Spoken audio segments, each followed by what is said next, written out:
Por lo demás, hermanos, todo lo que es verdadero, todo lo honesto, todo lo justo, todo lo puro, todo lo amable, todo lo que es de buen nombre, si hay virtud alguna, si algo digno de alabanza, en esto pensad.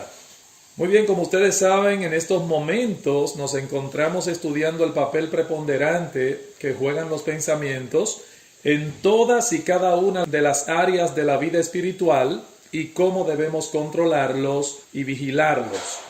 Hasta el momento, hermanos, hemos visto 3 enseñanzas generales que haríamos bien en repasarlas rápidamente. Enseñanzas generales que se desprenden de nuestro texto que acabamos de leer, Filipenses 4:8. En primer lugar, habíamos dicho que los cristianos pueden y deben controlar sus pensamientos. Eso fue lo primero que aprendimos. Los cristianos pueden y deben controlar sus pensamientos. Ellos no pueden impedir que ciertos pensamientos lleguen a sus mentes, pero sí deben luchar. ¿Para qué?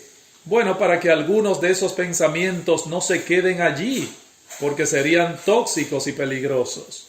Lo que tenemos en el texto es una orden, un mandato, en esto pensar.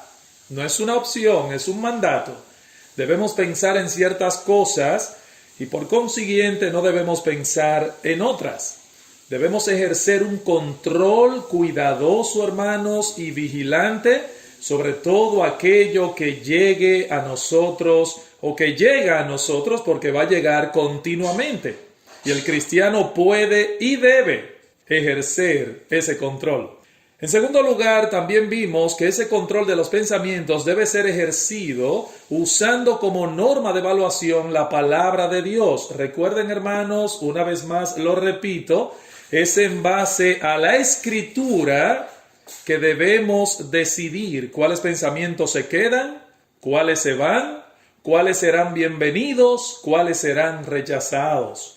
Es por medio de la Escritura que debemos definir qué es aquello que es verdadero, qué es todo aquello que es honesto, qué es puro, qué es justo, etcétera, etcétera. No debemos olvidar el hecho de que Pablo no está hablando aquí en un vacío. Pablo tiene un trasfondo teológico y doctrinal que define todas estas cosas y pueden oír más de eso en la tercera parte que impartimos.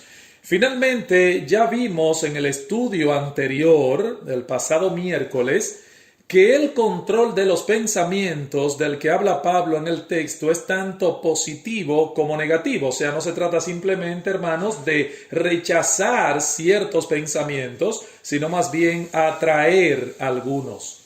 Así como no debemos permitir que ciertos pensamientos encuentren una morada confortable en nuestra mente y en nuestro corazón, así también debemos hacer un esfuerzo consciente, hermanos, deliberado, de pensar en ciertas cosas.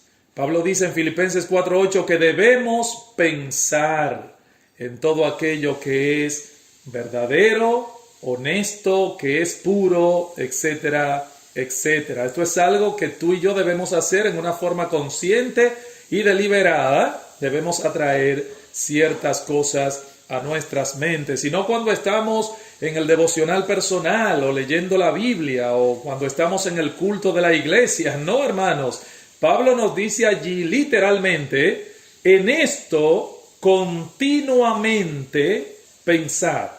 En esta oportunidad yo quiero que pasemos a considerar de inmediato la cuarta enseñanza que nosotros podemos derivar de nuestro texto en cuanto al control de nuestros pensamientos. ¿Y cuál es esa enseñanza que podemos derivar de Filipenses 4:8? Bueno, de acuerdo a la enseñanza de Pablo en este texto, el cristiano está llamado a ser una persona reflexiva y de pensamiento serio y profundo. Repito, según la enseñanza de Pablo en este texto, en cuarto lugar, el cristiano está llamado a ser una persona reflexiva y de pensamiento serio y profundo. Fíjense, el obedecer el mandato que nosotros encontramos en Filipenses 4:8 nos llevará necesariamente a ser así, hermanos. Los cristianos, más que ninguna otra persona en el mundo, deben ser individuos serios y reflexivos.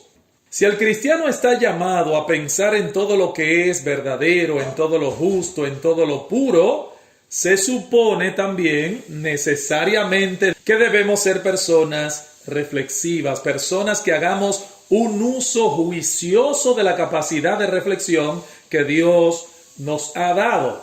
Ahora bien, déjenme aclarar algo importante aquí, hermanos. Cuando hablamos de profundidad y seriedad, hay algunas cosas que no estamos diciendo. Por ejemplo, yo no estoy diciendo con esto que todos los cristianos están llamados a ser unos intelectuales. A eso no me refiero. Claro, en el sentido en que se usa esa palabra hoy, intelectual. No nos estamos refiriendo a eso cuando decimos que el cristiano debe ser un individuo de pensamiento serio y profundo. Tampoco estoy diciendo, hermanos, que los cristianos debemos tener una gran preparación académica. No me estoy refiriendo a eso. Y lo aclaro porque cuando hoy se habla de una persona profunda, se tiende a pensar en un individuo que posee un alto coeficiente intelectual. O sea, en un individuo que se encuentra por encima del nivel promedio en cuanto a inteligencia se refiere. Y por supuesto, sería un individuo que use esa inteligencia para indagar en cosas que son muy elevadas y complicadas, pero no es a eso, hermanos, repito, que me estoy refiriendo. Por otra parte, tampoco me refiero al hecho de que los cristianos son personas que se dedican a pensar continuamente en cosas que nos arrastran a la tristeza y a la melancolía. No. Cuando pensamos en un individuo serio, a veces nos imaginamos a una persona que no posee mucho sentido del humor, a una persona que vive encarada, triste y melancólica. Pero no es de eso que estamos hablando aquí. Ahora, ¿qué es lo que quiero decir cuando digo que una de las enseñanzas que se desprende del capítulo 4, versículo 8 de Filipenses es el hecho de que todo cristiano debe ser una persona de pensamiento serio y profundo? Lo que estamos diciendo es que la imagen que nos presenta Pablo de lo que debe ser un cristiano es un individuo que hace un uso juicioso de las facultades mentales que Dios le ha dado. Claro, a cada uno en su nivel. ¿Para qué? Bueno, para reflexionar en algunas cosas que son serias y profundas desde el punto de vista de la Escritura. Poniéndolo de otro modo, hermanos, en un sentido negativo, podemos decir que la imagen que Pablo nos presenta del cristiano no es la de un individuo ligero y superficial. La imagen que Pablo nos presenta aquí en Filipenses 4:8 no es la de un individuo cabeza hueca. Hay una serie de cosas en las que un cristiano debe pensar, que encierran mucha seriedad. ¿Cuáles cosas, por ejemplo? Bueno, veamos algunas de ellas. El alma, por ejemplo. El alma. El cristiano es una persona que reflexiona y piensa a menudo en las cosas del alma. De hecho, hermanos, déjenme decirle que nadie puede llegar a ser un verdadero cristiano a menos que alguna vez se haya detenido a considerar seriamente cuál es el estado de su alma delante de Dios.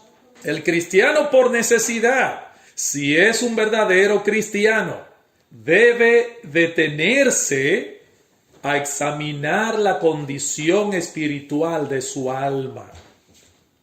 Y no se trata de algo que hacemos una vez y para siempre, no. Aún después de su arrepentimiento, el cristiano se detiene a menudo a considerar seriamente si posee aquellas marcas que caracterizan a un hijo de Dios. Si en su vida se pueden ver esos frutos con los cuales él puede hacer segura su vocación y elección. Miren, hermanos, muchas personas se condenarán creyendo que eran cristianas sin serlo. ¿Saben por qué? Porque fueron irreflexivas, porque nunca se detuvieron a considerar algunas cosas seriamente. De hecho, esa es la enseñanza de nuestro Señor Jesucristo en la famosa parábola de los dos cimientos en Lucas capítulo 6, versículo 46 al 48. Véanlo. Lucas capítulo 6, versículos 46 al 48. ¿Qué dice el Señor allí? Dice Cristo: ¿por qué me llamáis Señor, Señor, y no hacéis lo que yo digo? Todo aquel que viene a mí y oye mis palabras y las hace, os indicaré a quién es semejante. Semejante es al hombre que al edificar una casa, cavó y ahondó, y puso el cimiento, el fundamento sobre la roca, y cuando vino la inundación, el río dio con ímpetu contra aquella casa, dice Cristo, pero no la pudo mover porque estaba fundada sobre la roca. Pero el que oyó y no hizo, semejante es al hombre que edificó su casa sobre tierra sin fundamento, contra la cual el río dio con ímpetu y luego cayó, y fue grande la ruina de aquella casa. ¡Qué cuadro el que tenemos aquí! Estos dos hombres de la parábola que acabamos de leer escuchaban y asentían a las palabras de Cristo. Estos dos hombres creían ser seguidores de Él, pero uno se tomó el tiempo necesario para poner un fundamento seguro como base de su profesión de fe, el otro no.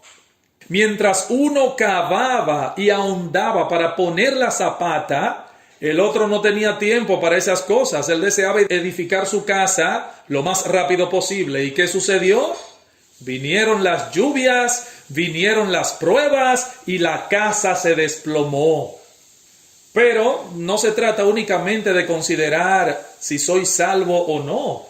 El cuidado del alma exige que lleguemos más lejos todavía, hermanos. El cristiano está llamado a reflexionar en el estado general de su vida de piedad.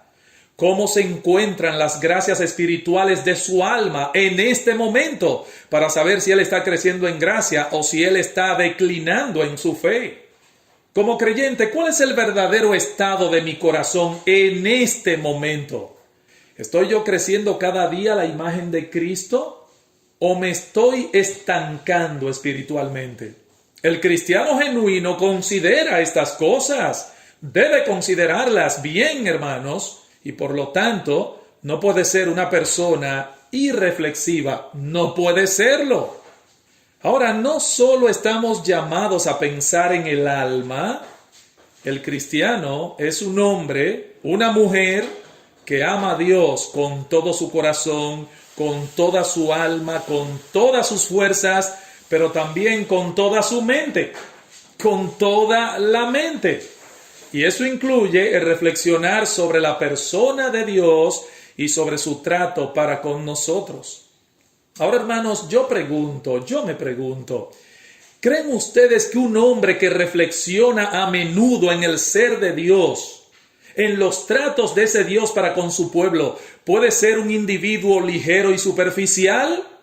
¡Imposible! Hermanos, el propósito primordial por el cual hemos sido salvados de nuestros pecados no es simplemente para obtener un ticket gratis para entrar al reino de los cielos, no. Hemos sido salvos para tener comunión con Dios. Y todo aquel que tiene comunión con Dios piensa a menudo en Dios. De hecho, si hemos de pensar en todo lo que es verdadero, bueno, hermanos, he ahí un asunto en el que tendremos que reflexionar continuamente, en aquel a quien la Biblia llama el Dios vivo y verdadero. Y yo vuelvo y pregunto, hermanos, ¿puede un hombre dedicarse a la consideración de un tema como el de la deidad de Dios y ser al mismo tiempo ligero y superficial? ¿Puede un hombre hundirse en el tema de la deidad y aún así ser un individuo vano? Y así, hermanos, yo podría seguir mencionando muchas otras cosas. ¿Puede un hombre ligero, y me refiero a un cristiano, obviamente, Cuando este hombre está llamado a considerar seriamente los peligros espirituales que rodean su alma inmortal minuto a minuto, ¿puede ser ligero un hombre así?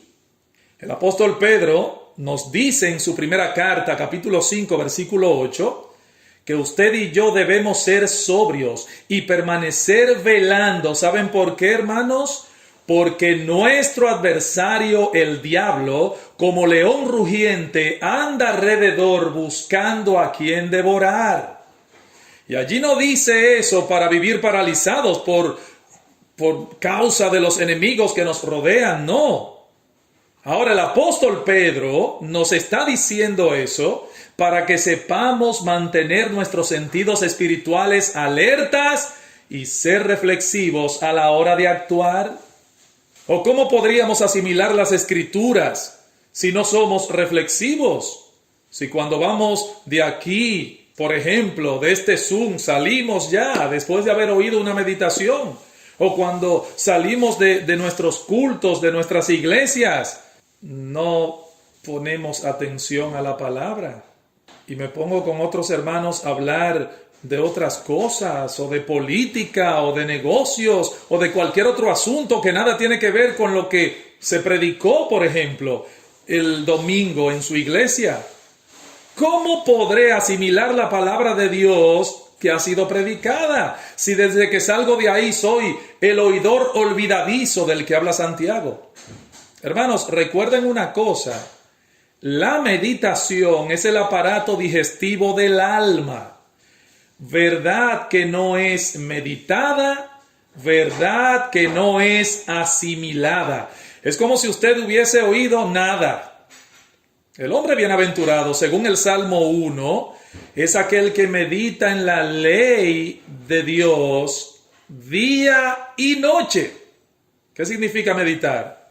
Bueno, la palabra meditar viene de una palabra hebrea que significa rumiar, lo que hace el camello, por ejemplo, que cuando mastica la comida, o la vaca hace eso, es un animal rumiante, devuelve la hierba, la traga y tiene la capacidad de devolverla y masticarla hasta sacarle todos los nutrientes que tiene.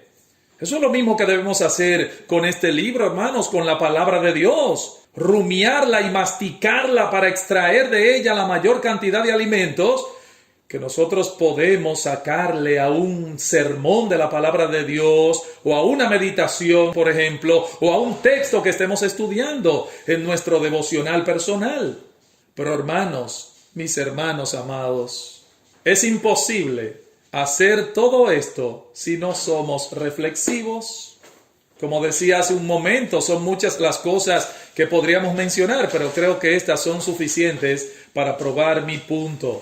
Los cristianos, más que ninguna otra clase de persona en el mundo, deben ser individuos serios y reflexivos. Hermanos, es indudable que en la vida hay tiempo para todo. De hecho, la misma Biblia nos dice que hay tiempo para reír y hay tiempo para llorar. Hay tiempo para todo. Pero como alguien dijo una vez, ser siempre ligero y chistoso es cualquier cosa menos sabiduría. Hay cosas muy serias a nuestro alrededor. Y si decimos ser cristianos, esas cosas deben ser motivos de constante reflexión para nosotros. ¿Acaso no es a esto que se refiere Salomón cuando nos dice en el capítulo 7 de Eclesiastés que vayamos más seguidamente a la casa del luto que a la casa del banquete? ¿Qué dice Salomón?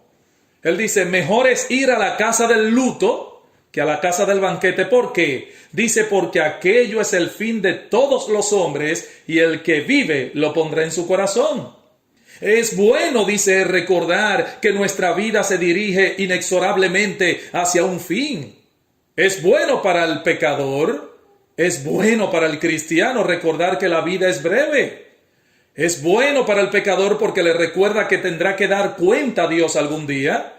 Pero es bueno también para el creyente, no solamente porque él también se presentará algún día delante del tribunal de Cristo, sino también porque recuerda que no tiene todo el tiempo del mundo para servir a aquel que murió por él en una cruz. Hermanos, no tenemos todo el tiempo del mundo para servir a Dios. ¿Qué estamos haciendo con nuestro tiempo?